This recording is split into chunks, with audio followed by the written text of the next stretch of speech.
Welcome to Servants of the Lord Ministries. Bienvenue à Servants of the Lord Ministries. Mon nom est Dr. Keith Jenkins. Je suis le coordinateur international de Servants of the Lord Ministries. Avant de commencer mon message aujourd'hui, j'aimerais vous partager la mission de ce ministère que Dieu a donné au fondateur, frère Joseph Hitchcock. Il dit, « J'ai des enfants dans toutes les nations et tu as des frères et sœurs dont leur cœur crie vers moi. Ils m'ont cherché pour le ministère, les bénédictions et les dons. Je leur ai donné ces choses et cela les a bénis. Mais il y a une partie de leur esprit qui n'a jamais été comblée et qui est réservée pour une relation intime avec moi. Maintenant, leur cœur crie vers moi, juste pour moi. C'est vers eux que je t'envoie parce que je ne veux pas qu'ils prennent autant d'années qu'il t'a fallu pour arriver jusqu'à moi. Parce qu'il n'y avait personne à l'époque pour te montrer comment y parvenir. Servants of the Lord Ministries est un ministère d'enseignement et de formation envoyé au corps du Christ pour atteindre les personnes ayant un cœur selon Dieu. Aujourd'hui, je vais parler de l'entrée dans le repos.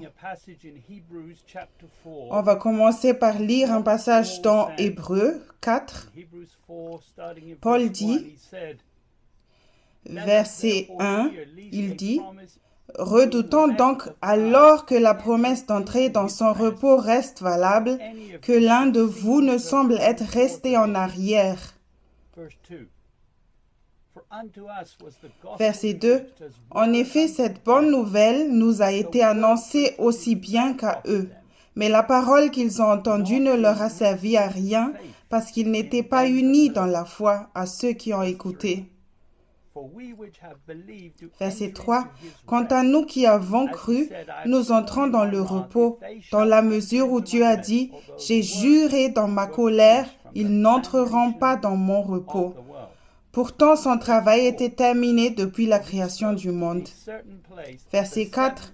Car il a dit ainsi quelque part touchant le 7e jour, et Dieu se reposa de toutes ses œuvres au 7e jour. Verset 5. Et encore dans ce passage, s'ils entrent dans mon repos.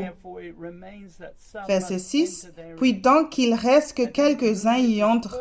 Or, ceux qui ont les premiers entendu cette bonne nouvelle ne sont pas entrés à cause de leur désobéissance. Verset 7. Une fois il détermine un certain jour, disant en David, si longtemps après, aujourd'hui comme il a été dit auparavant, aujourd'hui, si vous entendez sa voix, n'endurcissez pas vos cœurs. Verset 8. Car si Josué leur avait donné le repos, il n'aurait pas parlé après cela d'un autre jour. Verset 9. Il reste donc un repos sabbatique pour le peuple de Dieu. Verset 10. Car celui qui entrait dans son repos, lui aussi s'est reposé de ses œuvres, comme Dieu s'est reposé des siennes propres. Verset 11. Appliquons-nous donc à entrer dans ce repos-là, afin que personne ne tombe en imitant une semblable désobéissance. Verset 12. Car la parole de Dieu est vivante et opérante, et plus pénétrante qu'aucune épée à deux tranchants, et atteignant jusqu'à la division de l'âme et de l'esprit, des jointures et des moelles, et elle discerne les pensées et les intentions du cœur. Verset 13. Et il n'y a aucune créature qui soit cachée devant lui, mais toutes choses sont nues et découvertes aux yeux de celui à qui nous avons affaire.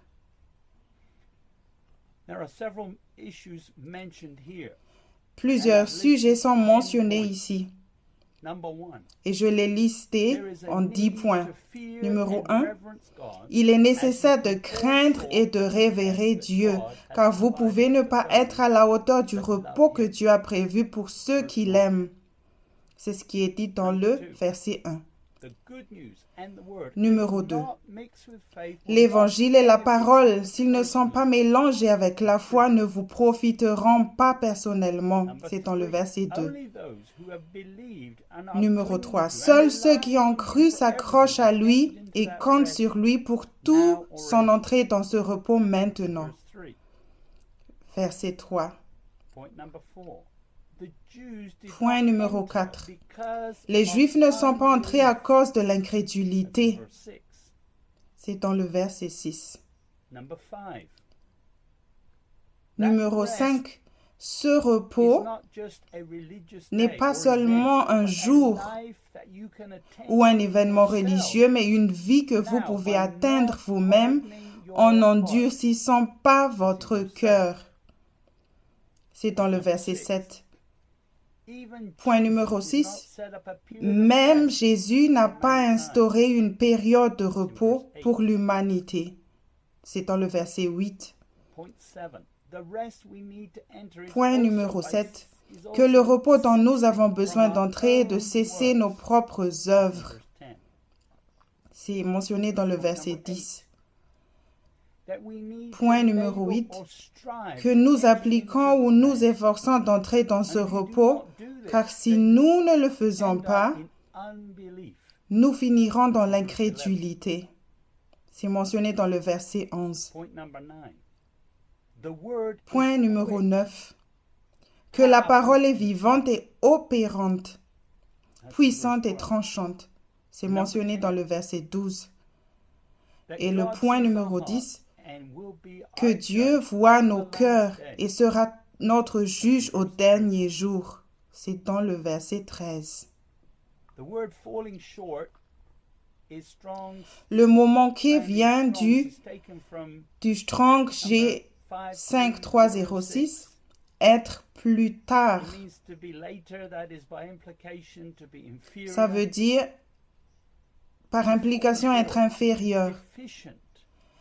Génétivement manquer, être déficient, être en retard, être démuni, tomber, manquer, souffrir de besoin, être dans le besoin, être le pire.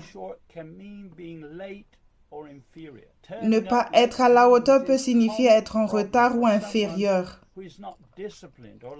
Arriver en retard au culte est un problème courant pour quelques-uns qui ne sont pas disciplinés ou qui n'ont pas la crainte de Dieu. Nous allons bientôt nous marier et nous ne voulons pas être en retard à cet événement, car la porte sera fermée. Jésus va venir et nous ne voulons pas manquer sa venue ou ne pas être prêts quand nous mourrons, peu importe ce qui arrivera en premier. Quand vous mourrez, vous devez être prêts aussi. Si vous manquez la première résurrection, vous serez laissés derrière. Dieu honorera ceux qui ont répondu à ses critères et ont marché dans la foi. Paul a dit dans Hébreux 12, 1,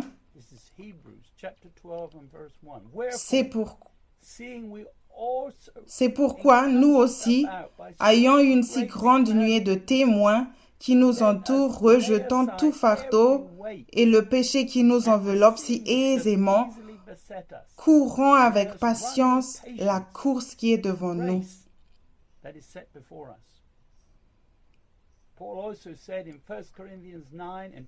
Paul dit aussi dans 1 Corinthiens 9, 27, « Mais je traite durement mon corps et je le tiens assujetti, de peur d'être moi-même rejeté après avoir prêché aux autres. » Paul n'avait pas confiance dans ses œuvres pour le sauver. Dans Philippiens 3, Paul dit, Philippiens 3, verset 12 jusqu'à 14, « Non que j'ai déjà reçu le prix, ou que je sois parvenu à la perfection, mais je poursuis, cherchant à le saisir, vu aussi que j'ai été saisi par le Christ Jésus. » Frères, pour moi, je ne pense pas moi-même l'avoir saisi, mais je fais une chose, oubliant les choses qui sont derrière et tendant avec effort avec celles qui sont devant. Dans le verset 14, « Je cours droit au but pour le prix de l'appel céleste de Dieu dans le Christ Jésus. » Personne n'est parfait dans la chair, mais on peut être parfait dans la foi en tendant vers le but. Lorsque vous acceptez les normes que Dieu fixe, vous trouverez le Christ, et c'est pourquoi il vous a interpellé.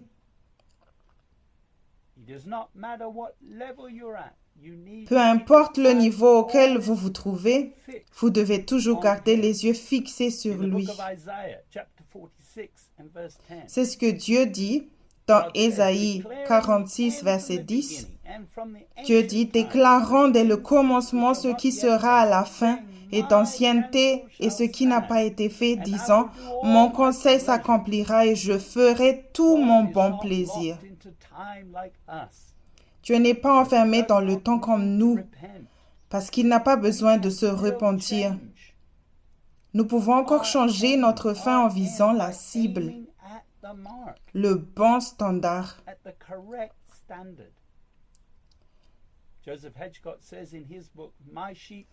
Joseph Hitchcock dit dans son livre « Mes brebis entendent ma voix » dans la page 142 et 143. Dieu voit en plénitude. Il s'agit d'un principe spirituel qui est vrai dans toutes les situations. Si vous et moi regardons un gland, tout ce que nous voyons, c'est une sorte de noisette. Par contre, quand Dieu regarde ce même gland, ce qu'il voit, lui, c'est un chêne arrivé à maturité. En fait, ce qu'il voit, c'est le chêne particulier qui va croître précisément à partir du gland. Dans le domaine spirituel, Dieu non seulement voit la plénitude de chaque semence, mais connaît également les conditions requises pour que cette semence vienne à maturité.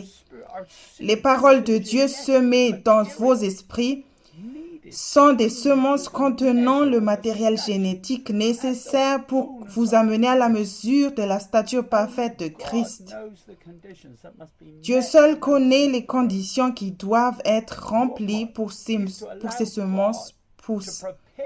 Votre rôle est de permettre à Dieu de préparer le terrain dans votre cœur, et ce, en vous abandonnant à sa seigneurie afin de faire tout ce qu'il vous commande. Parce que vous l'aimez. Tandis que vous l'aimez et vous abandonnez à son contrôle, il voit la plénitude de la semence de votre foi, de votre choix. Jésus est l'auteur et le consommateur de votre foi. Il est l'architecte détenant le concept du plan de Dieu pour votre vie. Il a les plans de ce que Dieu désire pour vous. Si vous saisissez la semence que Dieu met dans votre cœur, ce qu'il verra, lui, c'est l'aboutissement de ce petit commencement. Il sait de par votre motivation et votre attitude si vous allez lui obéir ou non. Il sait au moment de donner l'ordre si les conditions requises pour que sa semence mûrisse en vous sont présentes ou non dans votre cœur. Si vous gardez un cœur obéissant, Dieu vous traitera comme si vous aviez déjà atteint la cible que constitue l'obéissance absolue. Au moment où vous libérez votre foi en Dieu et décidez d'obéir, cela vous est imputé à justice. Au moment où vous vous repentez, vous n'avez évidemment pas encore commencé à marcher dans l'obéissance, mais Dieu voit en plénitude. Ce que vous devez faire en premier, c'est d'accepter l'objectif que Dieu vous a fixé, de décider dans votre cœur d'atteindre celui-ci et de chercher sa face en vue de savoir par quoi vous devez commencer. Voyant votre cœur, le Seigneur vous traitera comme si vous répondiez déjà à ces critères.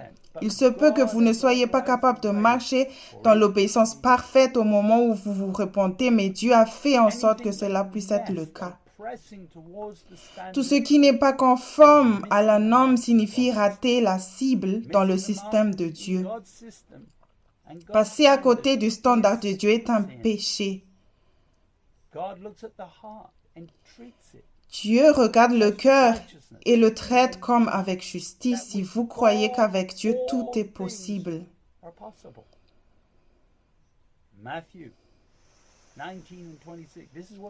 Dans Matthieu 19, 26, Jésus dit, et Jésus les regardant leur dit, pour les hommes cela est impossible, mais pour Dieu toutes choses sont possibles. Vous ne pouvez pas changer la norme. Jésus est la norme. Sans la grâce de Dieu et la conviction, nous ne pouvons pas atteindre son niveau. Nous avons besoin de la vérité pour reconnaître les mensonges de l'ennemi. Et nous ne pouvons pas nous débarrasser des mensonges sans nous repentir avec l'aide du Saint-Esprit.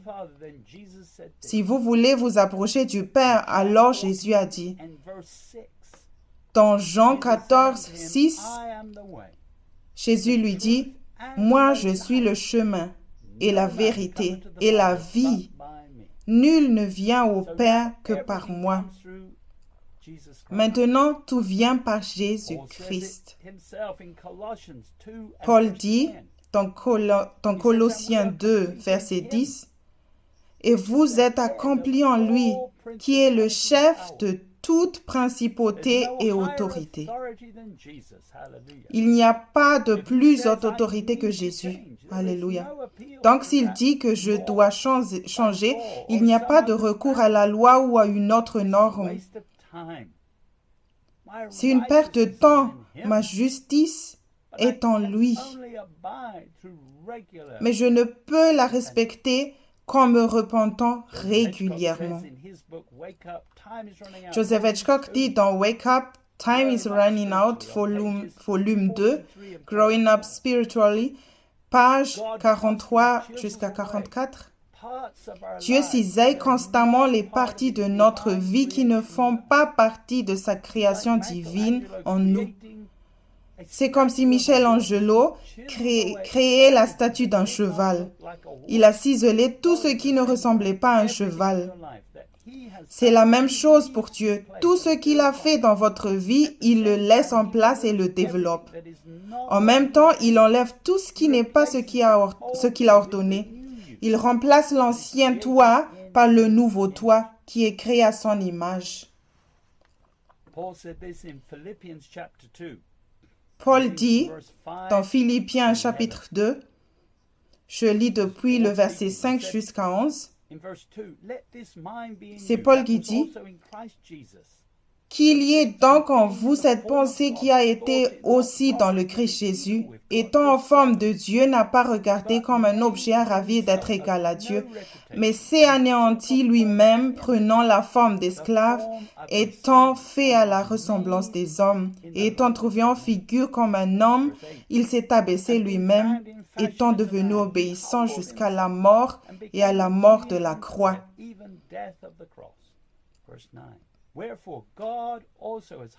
Verset 9, c'est pourquoi aussi Dieu l'a haut élevé et lui a donné un nom au-dessus de tout nom. Verset 10, afin qu'au nom de Jésus se ploie tout genou des êtres célestes et terrestres et infernaux. Verset 11, et que toute langue confesse que Jésus-Christ est Seigneur, à la gloire de Dieu le Père. Vous pourrez croire que ce genre de marche n'est réservé qu'à quelques personnes spéciales ayant un grand appel de Dieu, mais c'est une excuse pour ne pas utiliser votre foi. Paul a dit dans Romains 10, verset 9, si tu confesses de ta bouche Jésus comme Seigneur et que tu crois dans ton cœur que Dieu l'a ressuscité d'entre les morts, tu seras sauvé. Verset 10, car du cœur on croit à justice et de la bouche on fait confession à salut.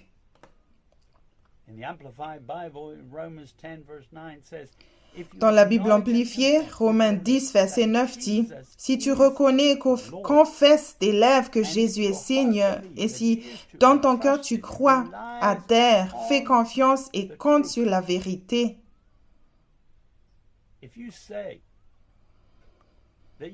Si vous dites que vous croyez que Jésus est Seigneur, mais que vous n'écoutez pas sa voix, alors votre foi est morte. Vous devez au moins étudier les enseignements de Jésus et suivre sa façon de faire. Sinon, vous vous trompez vous-même. Comptez-vous plutôt sur votre pasteur pour vous dire la vérité? Êtes-vous devenu comme le serviteur paresseux et méchant de la Bible? Si vous évitez la vérité et la conviction, vous ne croyez pas He's not a viewpoint. parce que Jésus est la vérité. Jésus n'est pas une opinion ou un point de vue. He's also God. Il est aussi Dieu. So when he Donc, speaks, quand il parle, le meilleur moment pour appliquer sa parole est immédiatement. apply his word immediately. The word mouth in Strong's number Le mot bouche, 4750 chez Strong, seems to be a numéro derivative 4750, est probablement renforcé par un dérivé présumé de la base de and its la bouche, comme une entaille au visage. Par implication, le langage anything at et the ses front or the relations edge figurativement ou ouverture dans la face of terre, your mouth. spécifiquement de le devant This ou le uses bord means d'une your âme, lips, bord, but it can visage, also mean bouche. your face. Littéralement, cela pourrait signifier lèvres, mais aussi visage, car par implication, il s'agit de la langue et ses implications.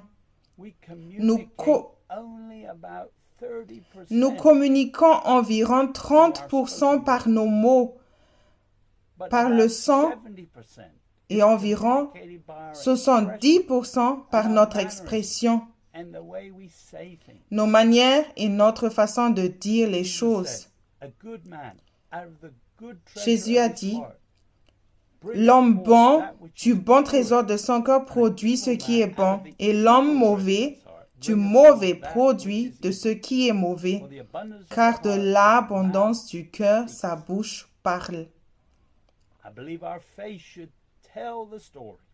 If we really believe, Notre not just our visage lips, raconte l'histoire not si just nous our y mouth. croyons vraiment, et It pas is seulement nos not lèvres. enough Il ne suffit pas de l'appeler to Seigneur. call him Lord. When you are in faith and in right relationship Lorsque with vous êtes him, dans la foi et dans une relation you're juste easily avec able lui, to rejoice. Paul said vous in pouvez Philippians facilement 4:4, vous réjouir. "Rejoice C'est ce in que the dit Lord Paul always, dans and again I Philippiens say rejoice." 4.4. Réjouissez-vous James toujours says dans le in Seigneur. James chapter Encore 1 une and fois, verse 2, je vous le dis, réjouissez-vous. he said, Jacques "My dit dans brethren, Jacques count 1, it all 2, joy when estimez-le you fall into diverse comme temptations." une parfaite joie, mes frères, quand vous serez en If you're but relying on your own but à understanding, diverses your own tentations. wisdom, then Si you're vous not comptez trusting sur God. votre propre compréhension et votre propre Proverbs sagesse, 3, verses alors vous ne 5 and faites 6 pas confiance à Dieu. says it very Proverbe clearly. 3, Trust in the verset Lord with all 5 your heart. Lean jusqu'à not to your 6. own understanding. Confie-toi de tout ton cœur à l'Éternel et ne t'appuie pas sur ton Acknowledge him, and he shall intelligence. direct your path. Verset 6. Dans toutes tes voies, connais-le et il dirigera tes sentiers. If you have not, Avez-vous cru de tout votre cœur? Si ce n'est pas le cas, c'est la raison pour laquelle vous n'êtes pas entré dans le repos. Jesus trusted his Father and overcame. Jésus a fait confiance à son Père et a vaincu la croix. Il a obtenu la gloire. Il est notre exemple. Maintenant, nous devons faire de même et vaincre par la foi. Est-ce que cela vous rendrait triste de devoir mourir sur une croix ou de devoir endurer des souffrances? Non, si vous croyez dans votre cœur que Dieu a ressuscité Jésus d'entre les morts, alors avec Dieu, tout est possible pour vous aussi. Jésus a dit dans Matthieu 16, verset 24, c'est dans les évangiles, Matthieu 16, 24, alors Jésus dit à ses disciples, si quelqu'un veut venir après moi, qu'il se renonce soi-même et qu'il prenne sa croix et me suive. Avez-vous vraiment compté le coût pour suivre Jésus? Beaucoup n'ont pas envisagé le fait qu'ils pourraient devoir mourir pour Jésus. La vérité est que soit vous allez mourir pour le diable, soit vous allez mourir pour Jésus. Il n'y a pas de troisième choix. Vous finirez par être un hypocrite et un serviteur du diable si vous restez sur le chemin spacieux. Jésus a enseigné, Matthieu 13, 3, et il leur dit beaucoup de choses par des paraboles disant, « Voici un semeur sorti pour semer. » Verset 4, « Et comme il semait, quelques grains tombèrent le long du chemin, et les oiseaux vinrent et les dévorèrent. » Verset 5, « Et d'autres tombèrent sur les endroits rocailleux, où il n'avait pas beaucoup de terre, et aussitôt ils levèrent parce qu'ils n'avaient pas une terre profonde. » Verset 6, « Et le soleil s'étant levé, il fut brûlé, parce qu'il n'avait pas de racines, ils séchèrent. » Verset 7, « Et d'autres tombèrent entre les épines, et les épines montèrent et les étouffèrent. » Verset 8. Et d'autres tombèrent sur une bonne terre et produisirent du fruit. L'un 100, l'autre 60, l'autre 30.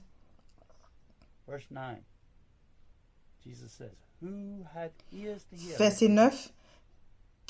Jésus dit, qui a des oreilles pour entendre, qu'il entende.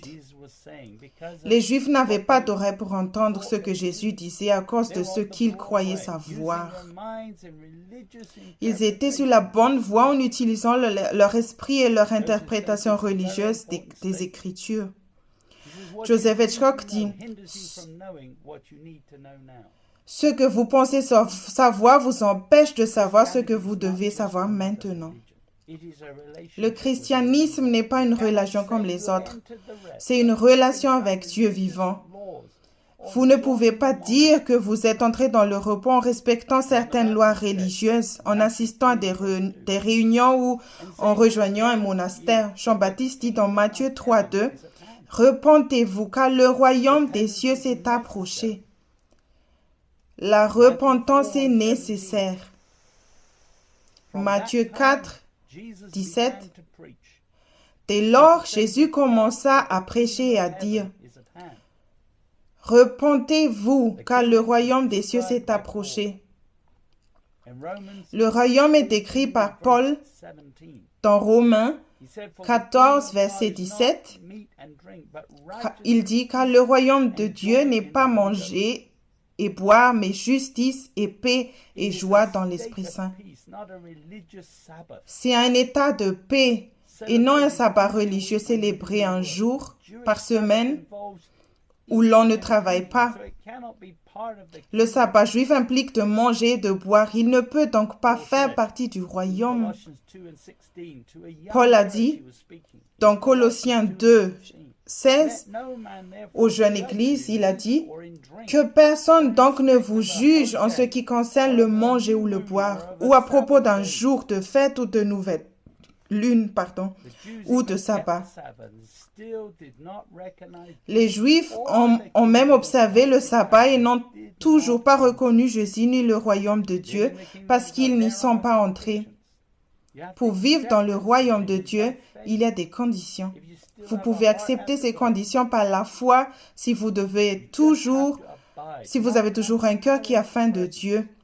Vous devez juste rester dans et ne pas sortir de la présence de Dieu. Même si vous en sortez, vous voulez y revenir parce que vous l'aimez. Et vous ne voulez pas être séparé de lui, en ayant confiance dans ses précieuses promesses. Jean dit dans 1 Jean, chapitre 5, verset 4, parce que tout ce qui est né de Dieu triomphe du monde. Et la victoire qui triomphe du monde, c'est notre foi. Si nous n'utilisons pas notre foi, alors nous serons vaincus et la parole ne nous sera d'aucune utilité. Vous ne pouvez pas avoir une parole venant de Dieu lorsque vous suivez votre propre plan. Jean ne parle pas seulement de naître de nouveau, mais plutôt de ce qui provient de Dieu et qui est destiné à réussir quoi qu'il arrive. Dieu ne fait pas d'erreur lorsqu'il commence quelque chose. Vous pouvez avoir votre propre plan et échouer dans la vie ou vous en tenir au plan de Dieu en suivant Jésus et réussir. Il n'y a pas de troisième choix. Jésus s'est soumis à Dieu. Il s'est soumis à son plan et est mort sur la croix pour les péchés du monde entier. Dans Marc 14, 36, Jésus a dit, il disait, « Abba, Père, toutes choses te sont possibles. Fais passer cette coupe loin de moi. Toutefois, non pas ce que je veux, moi, mais ce que tu veux, toi. » Jésus acceptait encore que tout était possible sur la croix. Il connaît parfaitement les problèmes auxquels nous sommes confrontés sur le chemin étroit.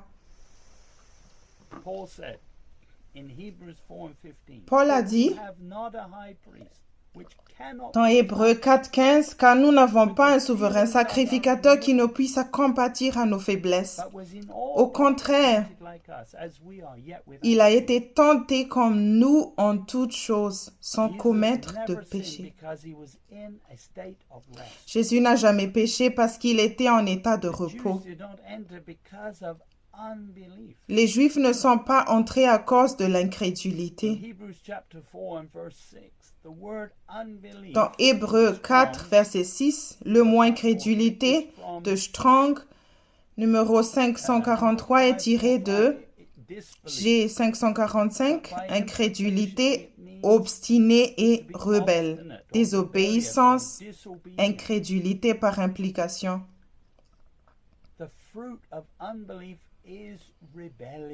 Le fruit de l'incrédulité est la rébellion. Mais la rébellion n'est pas toujours évidente. Joseph Hitchcock l'explique dans le chapitre 12 de son livre Wake Up, Time is Running Out, volume 2, Growing Up Spiritually, aux pages 208 jusqu'à 209. Comment pouvez-vous dire que vous avez un cœur selon Dieu quand vous refusez de marcher dans la vérité? On vous a enseigné comment avoir une relation intime avec Dieu. Vous avez reçu d'innombrables instructions sur la façon de vivre dans l'esprit. Mais vous n'embrassez pas et n'obéissez pas à la vérité. J'ai plus de respect pour ceux qui rejettent ce ministère que pour ceux qui restent, mais refusent de marcher dans l'esprit.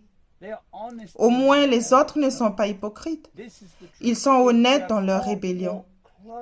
C'est la vérité. Si vous ne marchez pas proche de l'endroit où vous devriez être, vous êtes et avez été en rébellion. C'est une rébellion silencieuse parce que vous participez activement au ministère, mais vous ne ferez pas ce que Dieu dit. Au lieu de cela, vous choisissez d'écouter Satan et de vous soumettre à lui et à ses mensonges plutôt que d'obéir à Dieu et à sa vérité. Dans l'évangile de Jean, Jean chapitre 1, verset 17, j'aime beaucoup ce passage. Jean 1, verset 17, « Car la loi a été donnée par Moïse, la grâce et la vérité vinrent par Jésus-Christ. » Jésus a apporté la grâce et la vérité. Donc Jésus n'apporte pas de mensonge. Toute incrédulité est basée sur un mensonge que vous croyez être la vérité. Ainsi, l'incrédulité est la preuve que vous avez accueilli la grâce, mais que vous avez résisté à la vérité. Dieu est fidèle. Vous devez avoir endurci votre cœur à la conviction. Et c'est pourquoi l'incrédulité est toujours là. Vous mentionnez simplement votre service pour la chair et pour le diable. Paul a dit dans Galates 6, verset 7, « Ne vous y trompez pas, on ne se moque pas de Dieu, car tout ce qu'un homme sème, il le moissonnera aussi. » Verset 8, « Car celui qui sème pour sa propre chair moissonnera de la chair la corruption, mais celui qui sème pour l'esprit moissonnera de l'esprit la vie éternelle. » La racine de toute incrédulité est un mensonge que vous avez cru être la vérité. Ce n'est pas un mensonge que vous croyez être un mensonge, à moins que vous ne vouliez finir en enfer. Vous avez invité le mensonge en pensant que vous pouviez servir Dieu et être encore le Seigneur de votre vie. C'est ce qui vous empêche maintenant d'entrer dans le repos. L'incrédulité est comme une ancre qui vous retient.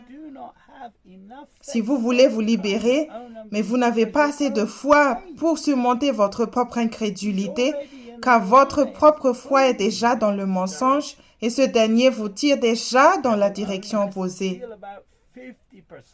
Le diable n'a qu'à voler environ 50% de votre foi en utilisant ses mensonges pour neutraliser votre foi.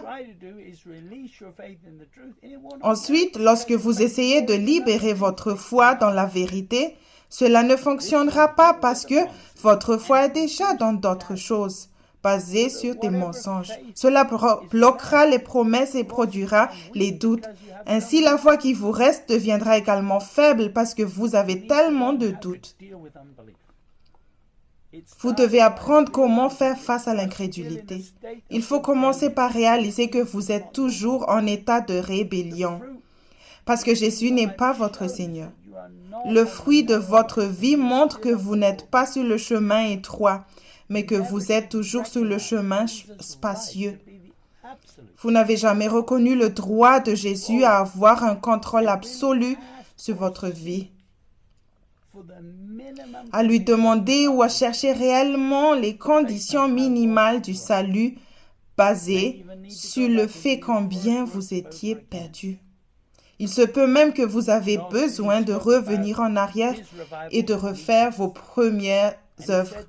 Charles Finney a parlé à ses réunions de réveil. Il a dit, il a souvent demandé à tous les participants à ces réunions de donner leur plein consentement à Jésus comme Seigneur.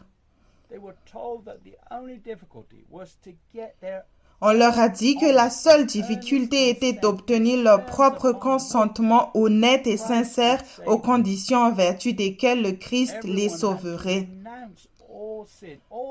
Chacun devait renoncer à tout péché, à toute excuse, à toute incrédulité, à toute dureté de cœur et à toute chose mauvaise dans le cœur et dans la vie ici et maintenant pour toujours. Charles Finney ne conseillait pas les gens après une seule prédication. Chaque nuit, les gens se mettaient à croire et disaient, « Finney, comment pouvons-nous être sauvés ?»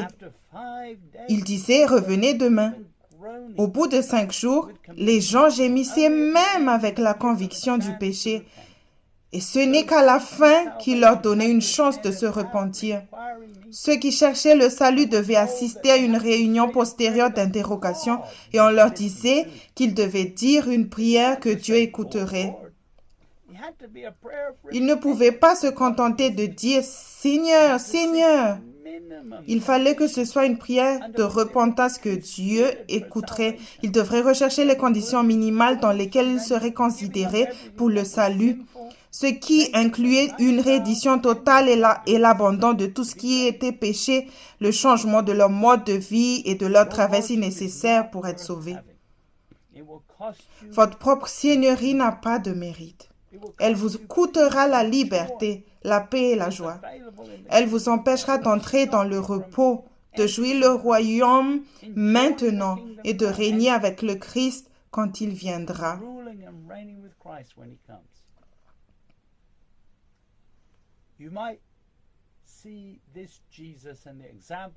Vous pourriez voir ce Jésus et l'exemple d'autres grands hommes de foi et simplement abandonnés. Souvenez-vous que Pierre et certains autres apôtres se disputaient pour savoir qui est le plus grand.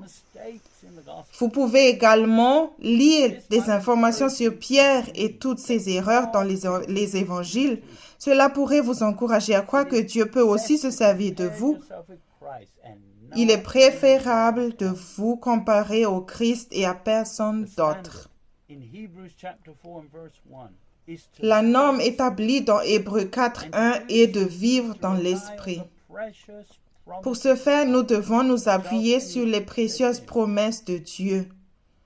Charles Finney a dit, « Il m'a ensuite donné beaucoup d'autres promesses tant de l'Ancien Testament que du Nouveau.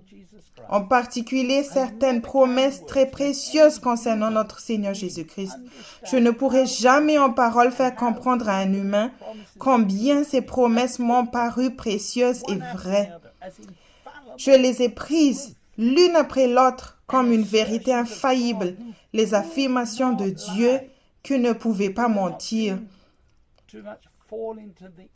Elles ne semblaient pas tant tomber dans mon intellect que dans mon cœur pour être mises à la portée des pouvoirs volontaires de ma pensée. Et je m'en suis emparé. Je me le suis approprié et je les ai attachés avec la main d'un homme qui se noie. Joseph Hitchcock, dans son livre « Mes brebis entendent ma voix », édition révisée, donne cette définition de la foi dans la page 25. La foi, ça c'est la foi en Dieu maintenant. La foi est simplement le fait de faire confiance à Dieu qu'il fera ce qu'il a dit qu'il fera. Si vous voulez marcher avec Dieu, alors vous devez mélanger la parole vivante avec votre foi. C'est pourquoi vous devez connaître les promesses et les conditions. Si vous ne connaissez pas les promesses, alors vous serez déçus parce qu'elles ne fonctionnent qu'une ou deux fois par grâce, puis s'arrêteront.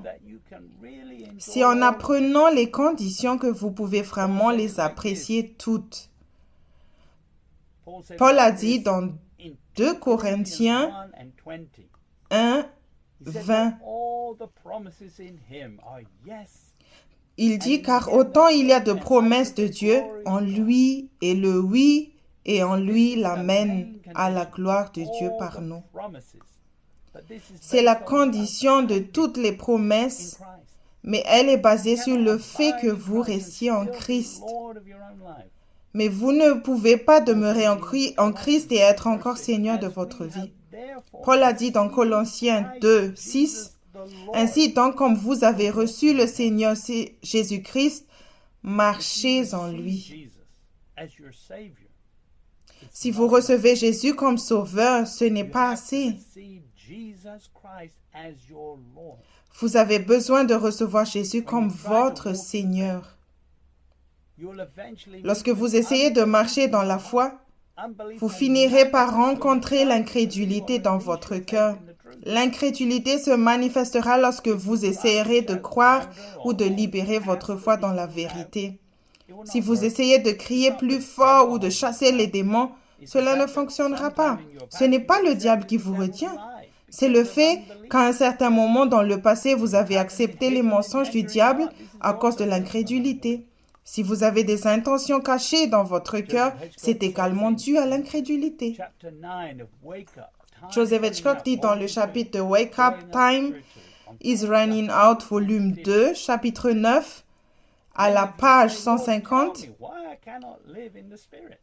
beaucoup d'entre vous disent, « Seigneur, dis-moi pourquoi je ne peux pas vivre dans l'esprit. » Parce que vous ne recevez pas une liste détaillée de causes. Vous dites que vous ne pouvez rien entendre et vous abandonnez. Ce n'est pas la façon dont on vous a appris à faire ce processus. Lorsque j'ai commencé à connaître Dieu, je n'ai pas eu immédiatement une communication bilatérale. Lorsque j'ai lu la parole et que l'Esprit me l'a activée, j'ai immédiatement accepté la vérité sans excuse.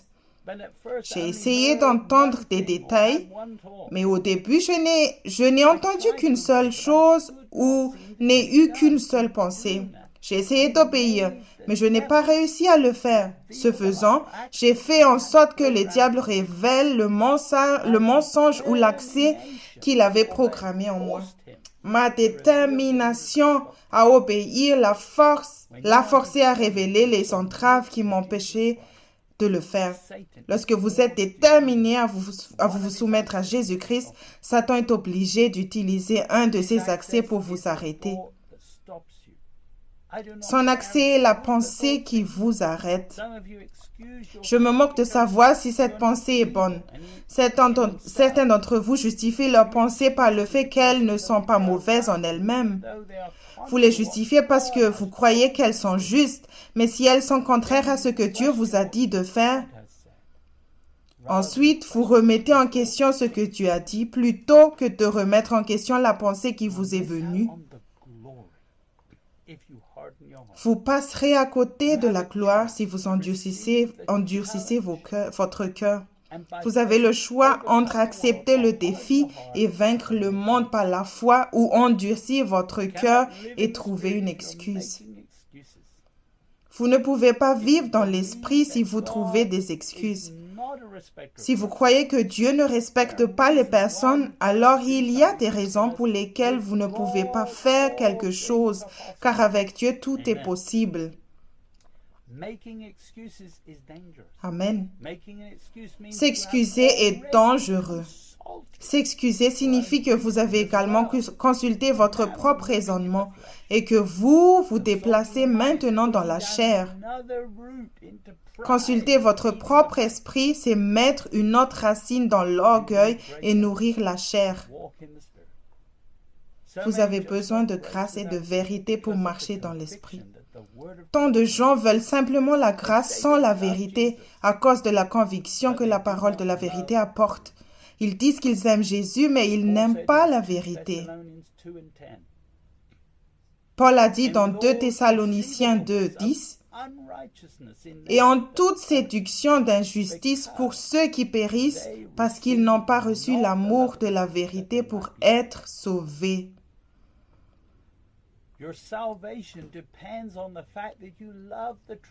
Votre salut dépend du fait que vous aimez la vérité. Vous ne pouvez pas entrer dans le repos et être prêt pour son apparition sans répondre à la vérité chaque jour. La vérité est une personne, c'est Jésus. La vérité est ce qui expose les mensonges afin que vous puissiez être libérés de toute incrédulité. Mais si vous endurcissez votre cœur, vous ne serez jamais libre. Jésus a dit dans Jean 8, 32, « Et vous connaîtrez la vérité et la vérité vous affranchira. » Ceux qui résistent à la conviction peuvent encore lire et étudier la parole écrite.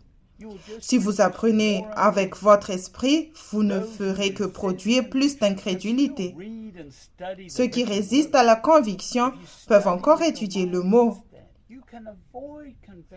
En revanche, si vous étudiez avec votre pensée, vous pouvez éviter la conviction et encore plus d'incrédulité entrera parce que vous étudierez en essayant de la comprendre avec votre intelligence. Vous arriverez à de nombreuses conclusions erronées. Paul a d'abord dû changer avant de pouvoir devenir un ministre plus compétent de la Nouvelle Alliance.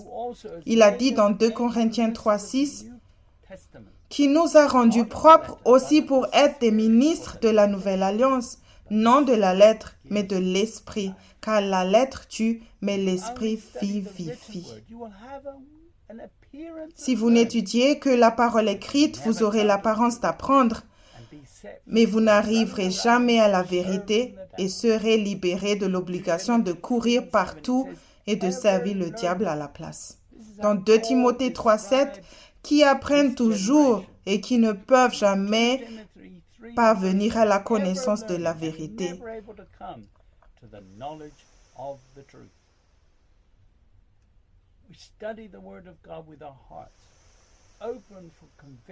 Nous étudions la parole de Dieu avec notre cœur ouvert à la conviction. Cette conviction nous avertit de ce que nous devons étudier.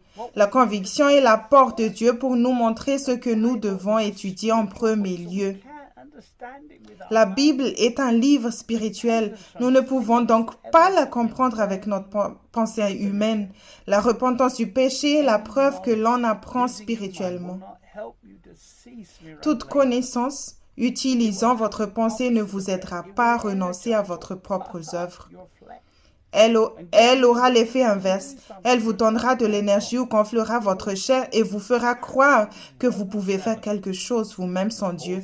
Il vous gardera dans Romains 7, comme l'a dit Paul.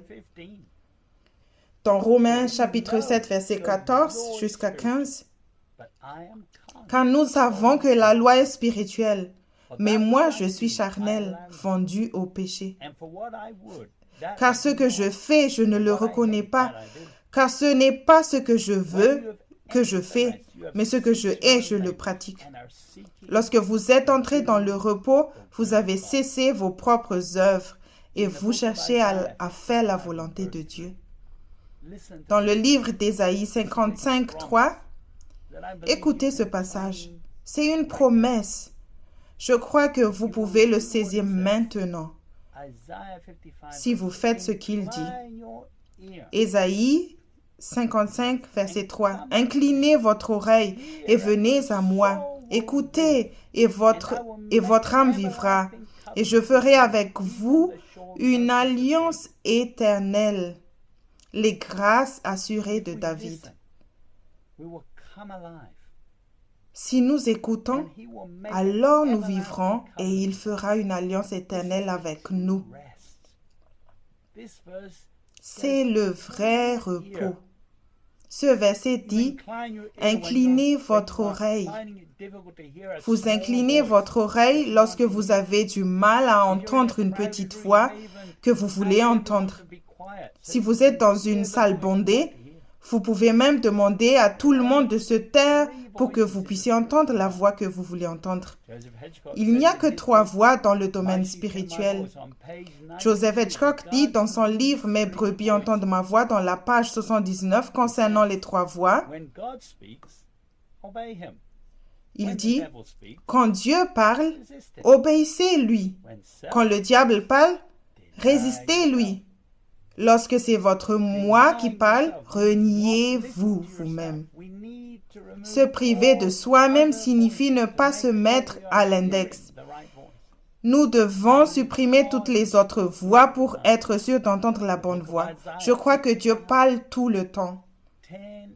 Dans le livre d'Ésaïe 55, verset 10, « Car comme la pluie et la neige descendent des cieux, c'est ce que Dieu a dit, car comme la pluie et la neige descendent des cieux, il n'y retourne pas, mais arrose la terre et la font produire et germer, et donner de la semence au semeur et du pain à celui qui mange. » Verset 11. « Ainsi sera ma parole qui sort de ma bouche. Elle ne reviendra pas à moi sans effet, mais fera ce qui est mon plaisir et accomplira ce pourquoi je l'ai envoyé. » Le diable est assez actif, mais il est comme le lion rugissant qui cherche ceux qui ont été isolés du troupeau principal d'antilopes ou de celui qui vient de naître. Le diable veut manger les bébés chrétiens. Pierre dit, dans 1 Pierre 5, verset 8, « Soyez sobres, veillez, votre adversaire le diable rôde comme un lion rugissant autour de vous, cherchant qui il pourra dévorer. » L'esprit doit être immobile pour que nous puissions entendre le diable venir. Le camouflage du diable dans l'illustration du lion rugissant est l'herbe longue. L'herbe est souvent utilisée pour décrire les efforts de l'homme, comme dans Jacques, basé sur l'argent. Dans Jacques, chapitre 1, verset 10, « Et le riche dans son abaissement, car il passera comme la fleur de l'herbe. » Le diable se cache dans l'herbe longue de votre nature charnelle. La chair ne détectera pas l'approche du diable. Plus l'herbe est haute, plus le diable peut se cacher facilement. S'il n'y a pas d'herbe, le diable n'a pas de place pour se cacher. Je dis aux gens que penser est dangereux. Joseph Hitchcock écrit dans son livre Wake Up Time is Running Out, volume 3, Spiritual Maturity, dans le chapitre 10, Overcome or an Overcomer, aux pages 99, explique le terme « élargir votre zone de combat ». Pendant la guerre du Vietnam de 1955 à 1975, la plupart des combats se sont déroulés dans la jungle. Même lorsque vous étiez dans une position sûre, la jungle vous entourait. Les soldats ennemis pouvaient attaquer avant que vous ne sachiez qu'ils étaient proches. Ils pouvaient se faufiler et envahir votre position rapidement. Les troupes américaines ont résolu ce problème en faisant venir des bulldozers pour repousser la jungle loin de leur position. Ils ont créé ce qu'on appelait une zone de tuerie. Plus cette zone était grande, mieux c'était, car l'ennemi devait quitter la jungle pour atteindre la position des soldats. Les troupes avaient alors l'opportunité d'éliminer l'ennemi avant même qu'il n'atteigne leur position. Quand j'ai appris à marcher dans l'esprit, je savais qu'il y avait un mur autour du royaume de Dieu en moi. Pourtant, la terre ennemie était proche de mon mur. Dans mon esprit, il y avait des arbres près du mur et l'ennemi pouvait grimper à un arbre à me parler par-dessus le mur. Je savais que je devais régler ce problème immédiatement.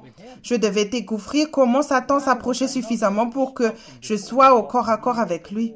Pourquoi n'ai-je pas pu l'arrêter avant qu'il ne s'approche du mur? C'est à ce moment que j'ai commencé à chercher les prochaines victimes. J'ai commencé à chercher les ouvertures dans mon mur. J'ai commencé à m'occuper des problèmes qui lui permettaient de s'approcher de moi. J'ai élargi ma zone de mise à mort pour pouvoir le vaincre plus facilement.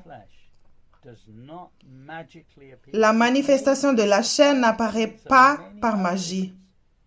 Elle peut être la preuve définitive de bien d'autres choses. Elle a toujours une origine. J'ai réalisé que si je pouvais identifier les étapes menant à un péché évident et à la repentance, elle ne se manifesterait jamais extérieurement. J'ai demandé au Saint-Esprit de me montrer les différents niveaux d'accès dans mon esprit avant que mon péché ne devienne évident. J'ai vu que je ne contrôlais pas mes pensées ou mes sentiments pour le Christ.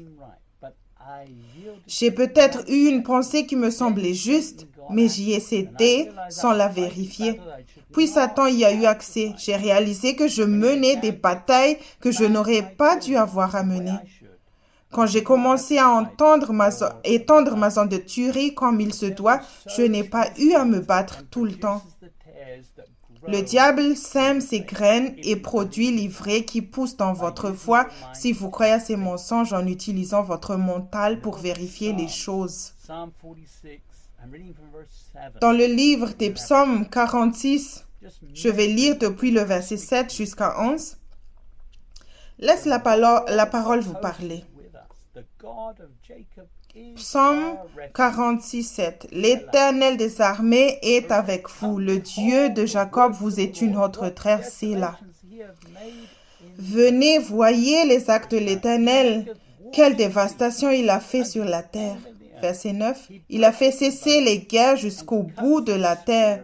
Il brise les arcs et met en pièces les lances. Il brûle les chariots par le feu. Verset 10. Tenez-vous tranquille et sachez que je suis Dieu. Je serai exalté parmi les nations et je serai exalté sur la terre.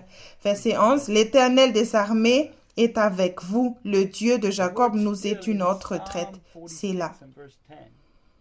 Le mot tranquille dans le psaume 46, 10 de Strong dans une racine primitive veut dire se relâcher. Dans de nombreuses applications au sens propre ou figuré, cela veut dire apaiser, cesser, consommer, tirer vers le soir, échouer, s'évanouir, être sire, faible, abandonné, être oisif, partir et encore moins aller, descendre, se relâcher, rester, être immobile, être paresseux, être faible. Ce même mot être tranquille dans les psaumes signifie ici cesser. Psaume 37, verset 8.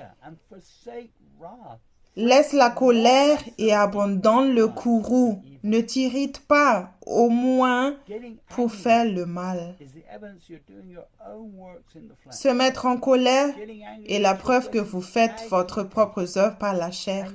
Se mettre en colère signifie que votre chair est agitée et que vous n'entendrez pas parler Dieu. Jacques dit, dans le chapitre 1, 19, « Ainsi, mes frères bien-aimés, que tout homme soit prompt à écouter, lent à parler, lent à la colère. » Verset 20, « Car la colère de l'homme n'accomplit pas la justice de Dieu. » Verset 21, « C'est pourquoi, rejetant toute saleté et tout débordement de malice, recevez avec douceur la parole implantée qui a la puissance de sauver vos âmes. » Le mot colère ici dans le texte de Strong 3709, proprement dit, le désir, comme une extension ou une excitation de l'esprit, c'est-à-dire, par analogie, la passion violente, la colère ou l'horreur justifiable. Par implication, la punition, colère, indignation, vengeance, courrie. Ici, la colère commence par un désir ou une excitation menant à une passion violente, à la fureur, l'indignation, à la vengeance et ensuite à la colère. Lorsque vous remontez à la racine du péché, vous verrez que votre colère est basée sur un mensonge nourri par un désir de la chair. Le diable n'a pas pu semer le mensonge dans votre vie que par votre quête de votre propre intérêt. Vous n'avez pas écouté Dieu en parlant, alors vous auriez dû écouter la sagesse divine.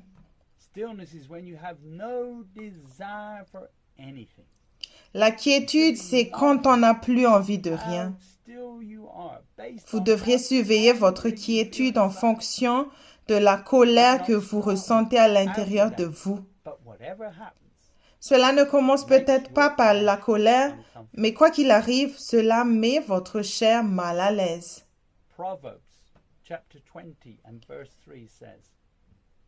Proverbe, chapitre 20, verset 3. C'est la gloire d'un homme que de s'abstenir des contestations, querelles, mais chaque fou s'y engage. Être silencieux signifie aussi ne pas lutter avec la sagesse naturelle. Proverbe 23, 4. Ne te tourmente pas pour t'enrichir, n'y applique pas ton intelligence. Lorsque vous êtes vraiment entré dans le repos, vous ne cherchez que le royaume de Dieu et tout ce dont vous avez besoin vous sera fourni lorsqu'il sera Seigneur. Cette promesse n'est pas pour tout le monde, elle n'est que pour ceux qui suivent le berger. Dans Psaume 23, depuis le verset 1 jusqu'à 6, écoutez attentivement. Ceci est pour ceux qui suivent Christ. Psaume 23, verset 1. L'Éternel est mon berger, je ne manquerai de rien. Verset 2. Il me fait reposer dans le vert pâturage, il me mène à des eaux paisibles. Verset 3. Il restaure mon âme, il me conduit dans des sentiers de justice à cause de son nom. Verset 4. Même quand je marcherai par la vallée de l'ombre de la mort, je ne craindrai aucun mal, car tu es avec moi. Ta houlette et ton bâton, ce sont eux qui me consolent. Verset 5. Tu dresses devant moi une table en la présence de mes ennemis. Tu as oint ma tête d'huile, ma coupe est comblée. Dans verset 6, dans le verset 6, oui, la bonté et la gratuité me suivront tous les jours de ma vie, et mon habitation sera dans la maison de l'Éternel pour de longs jours. Le mot paisible dans les psaumes 23, verset 2, dans Strong, ce mot signifie en anglais, c'est un mot féminin du mot repos ou adverbalement paisible, figurativement consolation. Spécifiquement le mariage, d'où concrètement une demeure confortable, aisance, calme, repos, paisible. Être dans une place paisible.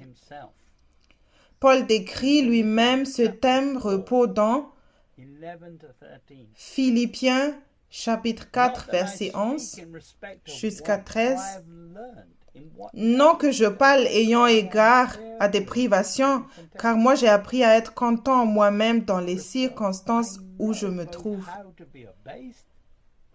Verset 12. Je sais être apaisé, je sais aussi être dans l'abondance. En toute chose et à tout égard, je suis enseigné aussi bien être rassasié qu'avoir faim. Aussi bien être dans l'abondance qu'à être dans les privations. Je puis toutes choses en celui qui me fortifie. Laisse-moi répéter encore ce verset, Philippiens 4, 13. Je puis toutes choses en celui qui me fortifie. Paul a parlé sur le fait que les Juifs n'entraient pas dans le repos. Dans Hébreux chapitre 3, verset 11 jusqu'à 19, il dit, « Je jurai dans ma colère, ils n'entreront pas dans mon repos. » Verset 12, « Prenez garde, frères, que quelqu'un de vous n'avait un cœur mauvais et incrédule au point de se détourner du Dieu vivant. »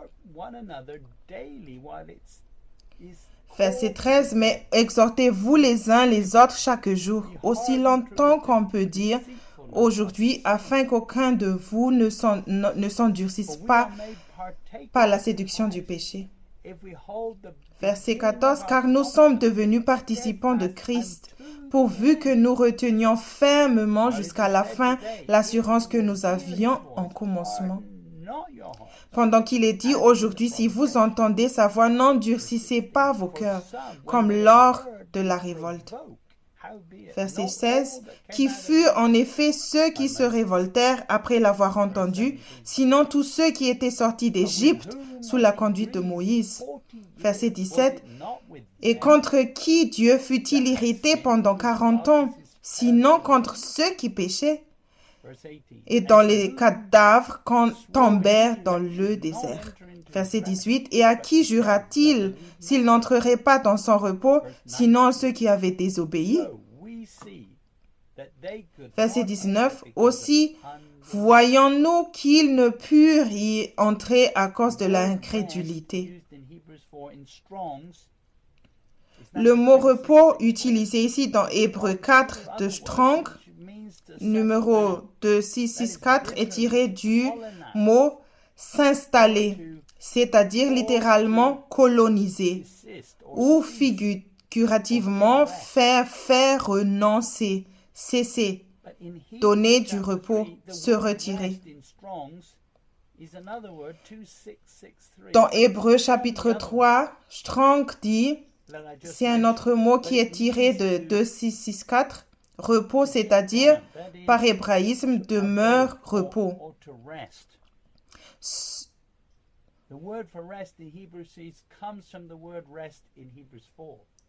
Ce mot pour le repos dans Hébreux 3 vient du mot repos dans Hébreux 4, mais il ne signifie pas s'installer. Vous devez vous installer dans le royaume de Dieu maintenant, mais vous devez d'abord y entrer. Vous pouvez apprendre à vivre dans l'esprit et à surmonter la tentation et le mal dans ce monde. Il n'y a qu'un seul endroit sûr maintenant qui soit exempt d'activités démoniaques. C'est le royaume de Dieu. Pour plus d'informations, lisez le livre The Kingdom of God Now de Joseph Hitchcock. Les Juifs ont même vu des miracles, mais ont péri. Certains pasteurs pensent que si les gens voient des miracles, ils commenceront à croire et à être sauvés. Mais ce verset affirme le contraire, car tous les Juifs ont péri dans le désert. Jésus dit dans Luc 13, 24, et il leur dit, « Luttez pour entrer dans la porte étroite, car beaucoup, je vous le dis, chercheront à entrer et ne pourront pas. » Le mot « lutter » dans Strong 75 est tiré du mot « lutter » en sens propre, se battre pour un prix. Au sens figuré, se mesurer avec un adversaire. Ou, au sens général, s'efforcer d'accomplir quelque chose. Se battre, travailler avec ferveur, s'efforcer. Joseph Hitchcock dit dans son livre « Mes brebis entendent ma voix » dans le chapitre 1 au page 3, « Ma relation personnelle avec Dieu est de peu d'utilité pour vous car vous devez faire votre propre expérience. Vous allez peut-être rendre gloire à Dieu pour ce que vous voyez dans ma vie et celle de quelqu'un d'autre, mais ce n'est pas la même chose que d'avoir vous-même cette relation personnelle. C'est un peu comme si vous étiez le spectateur d'un événement sportif plutôt que d'être l'un des joueurs sur le terrain. Lutter, c'est comme participer à un concours et se battre pour un prix. Si vous voulez gagner, vous devez vous présenter à l'entraînement et faire régulièrement vos exercices. Vous êtes un joueur, vous n'êtes pas un spectateur si vous avez un cœur à la recherche de Dieu. Vous ne gagnez pas le prix sans vous être battu. Certains ne veulent pas traiter avec leur chair et se marient quand même pour finir par divorcer ensuite. Vous ne pouvez pas adopter la même attitude dans votre mariage envers le Christ. Votre mariage avec le Christ durera pour l'éternité. Il est parfait et c'est nous qui devons changer. Paul a dit dans Galates 5, 24, c'est Paul qui parle. Il dit dans Galates 5, verset 24, « Or ceux qui sont du Christ ont crucifié la chair avec les passions et les convoitises. »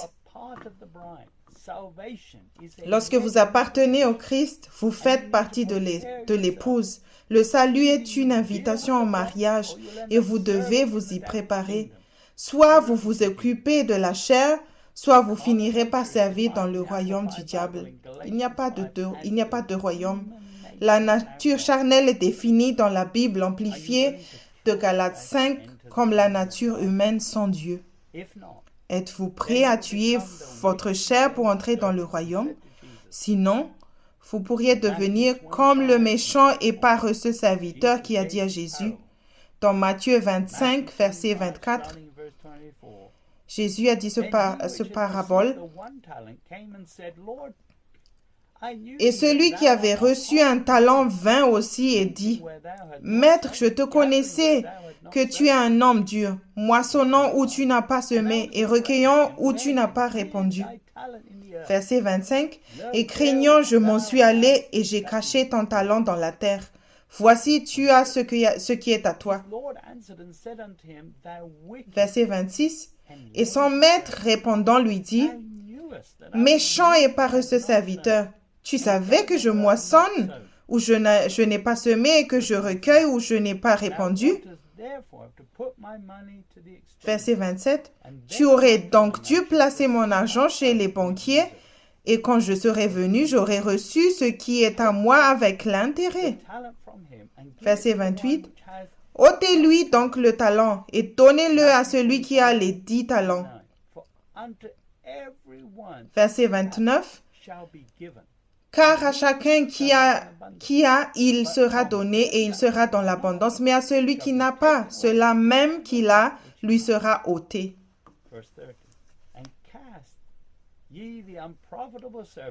Verset 30. Et jetez le serviteur inutile dans les ténèbres de dehors, là seront les pleurs et les grincements de dents.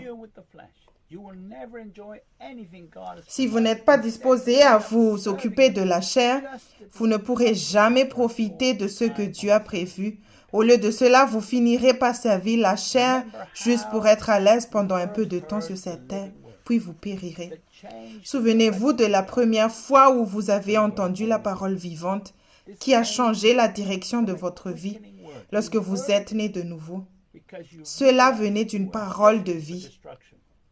Vous l'avez entendu parce que vous saviez que vous alliez vers la destruction. Paul a dit dans Éphésiens 2, verset 1, « Et vous, lorsque vous étiez morts dans vos fautes et dans vos péchés, verset 2, dans lesquels vous avez marché autrefois selon le train de ce monde, selon le chef de l'autorité de l'air, de l'esprit, qui opère maintenant dans les fils de la désobéissance. »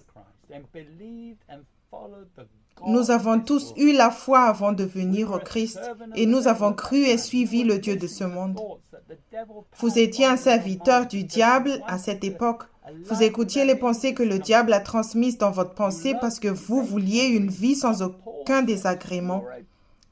Vous aimiez débattre et raisonner, mais Paul dit que vous étiez une marionnette du diable et que vous transmettiez en même temps des mensonges aux autres, infectant tout le monde. Savez-vous combien finiront en enfer à cause de la façon dont ils vivent sans le Christ? La seule façon de vous libérer de ces mensonges est d'arrêter de tromper les autres et de vous mettre sur le chemin étroit. Vous avez besoin de la grâce et de la vérité. Ce n'est que lorsque vous serez libre que vous cesserez de tromper les autres. Jésus a dit dans Matthieu 7, verset 13, « Entrez par la porte étroite, car large est la porte et spacieux le chemin qui mène à la perdition, et nombreux sont ceux qui entrent par elle. » Verset 14, « Car étroite est la porte, et resserré le chemin qui mène à la vie, et peu nombreux sont ceux qui le trouvent. » La bonne nouvelle, c'est que Jésus est prêt à prendre votre vie en main, même si vous l'avez gâchée. Vous ne pouvez pas faire partie de son royaume simplement en naissant de nouveau. Jésus a dit dans Jean 10, verset 27 jusqu'à 28, « Mes brebis écoutent ma voix, et moi je les connais, et elles me suivent. » Et moi, verset 28, « Et moi je leur donne la vie éternelle, et elles ne périront jamais, et personne ne les ravira de ma main. »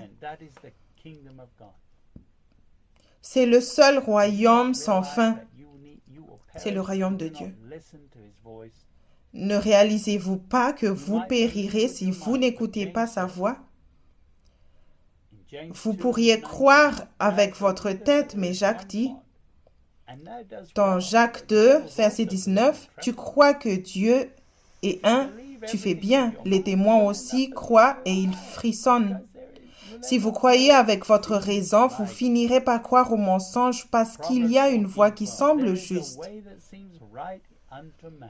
Proverbe 14, 12 dit, « Telle voie paraît droite à un homme, mais son issue, c'est la voie de la mort. »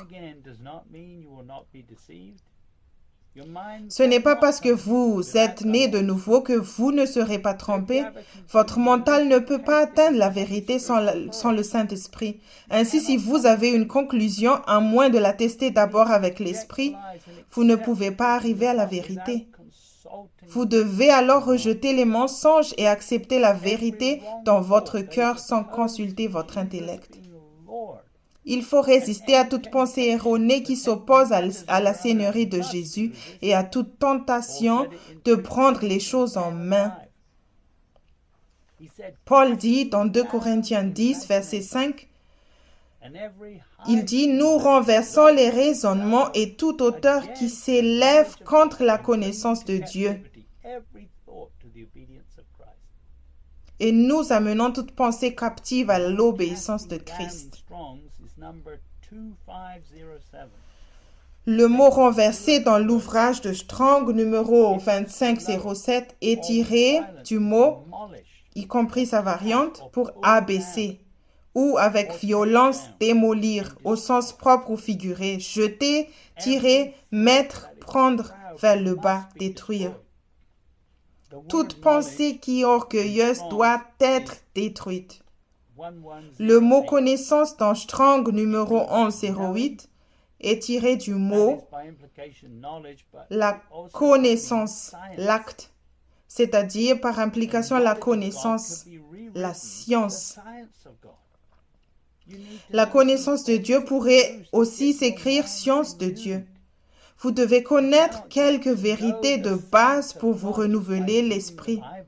Vous ne pouvez pas apprendre à connaître la science de Dieu en lisant simplement la Bible. Vous avez besoin d'une relation personnelle avec Dieu, dans laquelle il vous ramène les pensées à votre mémoire. Vous pouvez maintenant tout faire avec lui comme Seigneur. Ce n'est pas la même chose que de recueillir des faits et de se fier à sa propre sagesse. Ce processus implique plutôt une correction et une repentance. Vous devez permettre à l'Esprit de vous montrer la vérité dont vous avez besoin maintenant. Et Jésus doit être le Seigneur de votre apprentissage spirituel.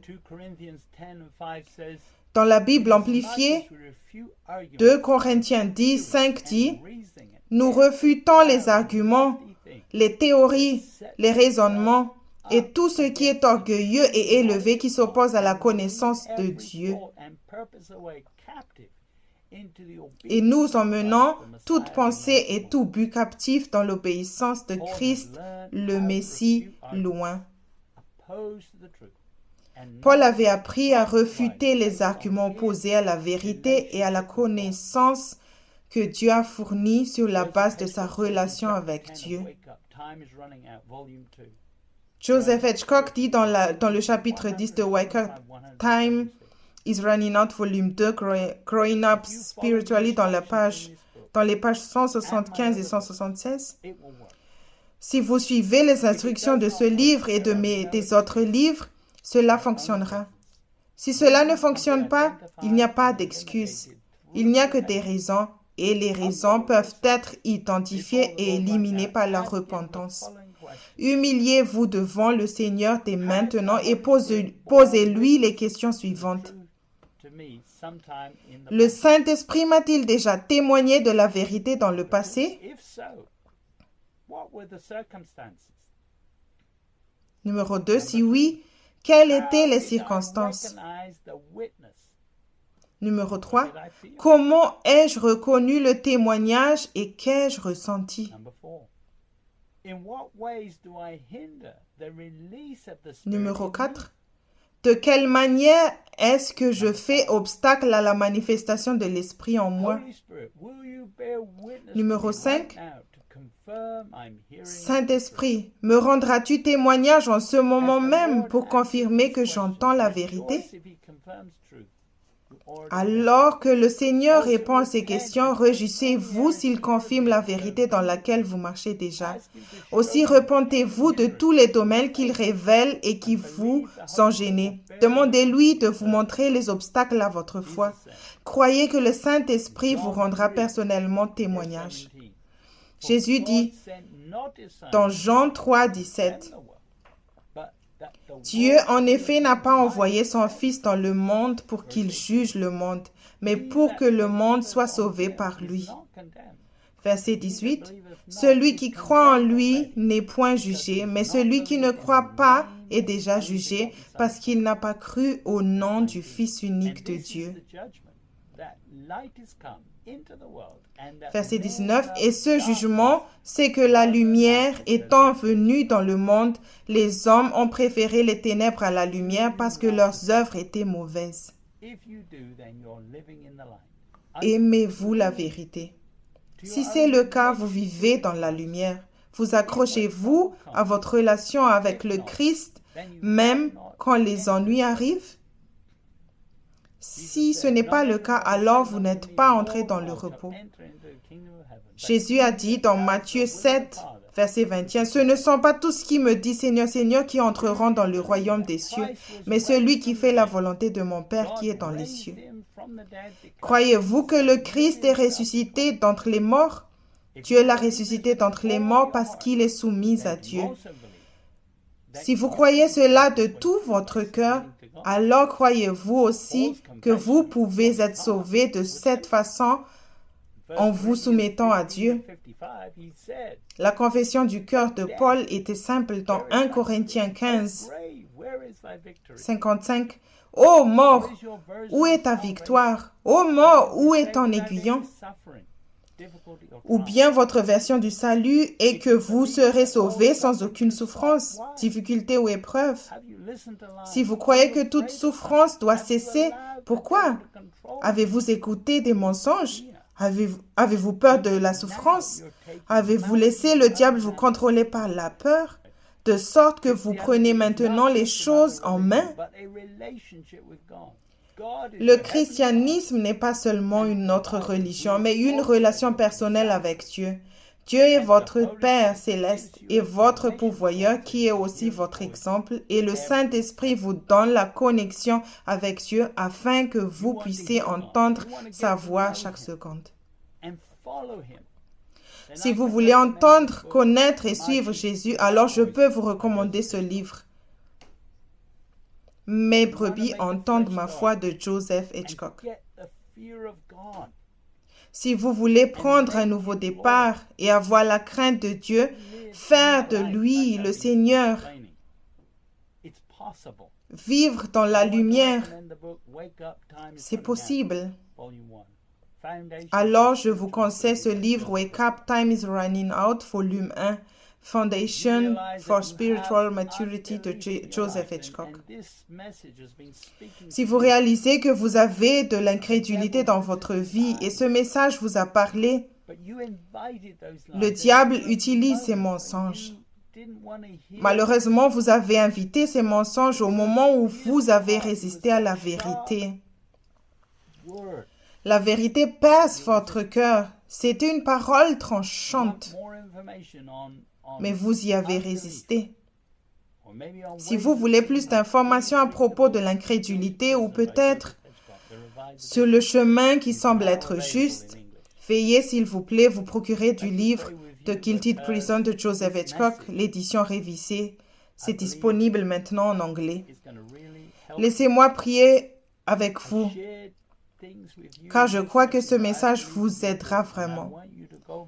J'ai partagé ces éléments dans ce message que je crois important et je vous demande de vérifier si vous avez commis un adultère spirituel. Peut-être y a-t-il eu un moment dans le passé où vous n'avez pas vraiment fait de lui le Seigneur. Vous vous êtes trompé vous-même parce que vous l'avez appelé Seigneur et que vous avez eu une expérience émotionnelle. Mais vous n'avez jamais vraiment fait de lui le Seigneur. Vous pensiez pouvoir le faire en restant vous-même maître de la situation. Mais voyez le désordre. Ce n'est pas le résultat d'un jugement de Dieu. Il n'est pas venu pour vous juger, mais pour vous donner une chance d'entendre sa voix afin que vous puissiez sortir du pétrin. Tout ce qui s'est passé n'est pas un jugement, mais plutôt une décision que vous avez prise en vous fiant à votre propre intelligence. Le diable veut que vous pensiez que c'est un jugement sur vous, mais ce n'est pas le cas. Souvenez-vous de ce fait, Dieu vous aime. Mais il ne peut pas vous obliger à faire quoi que ce soit à ce stade.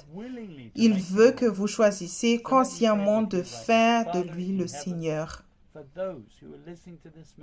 Laisse-moi prier avec vous maintenant. Père qui es aux cieux, pour ceux qui écoutent ce message maintenant et disent « Je veux faire de lui mon Seigneur. Je réalise tout ce désordre dans ma vie qui est venu par ma propre seigneurie, mes propres raisonnements, ma propre sagesse. Et je veux vraiment changer. Père, je prie pour eux maintenant, ce jour où tu leur donnes une grâce spéciale en ce moment, qu'ils puissent avoir la possibilité d'entendre ta voix comme jamais auparavant. En ce moment, je prie pour eux qu'ils ne résistent pas à la conviction, qu'ils ne résistent pas à la vérité et acceptent même si cela n'a aucun sens dans l'immédiat, qu'ils soient capables d'accueillir ce message et de marcher dans ce que tu veux qu'ils marchent. Je veux qu'ils marchent dans ta lumière, Père, comme tu as planifié depuis le commencement. Père, je prie pour eux dans le nom de Jésus maintenant. Amen. Gloire à Dieu, c'est un privilège de vous avoir parlé de ce message. Si vous voulez nous contacter, vous trouverez les détails après. Vous aurez les contacts par email. Ou si vous voulez commander des matériels, des livres dont j'ai mentionné, que Dieu vous bénisse. Passez une belle journée.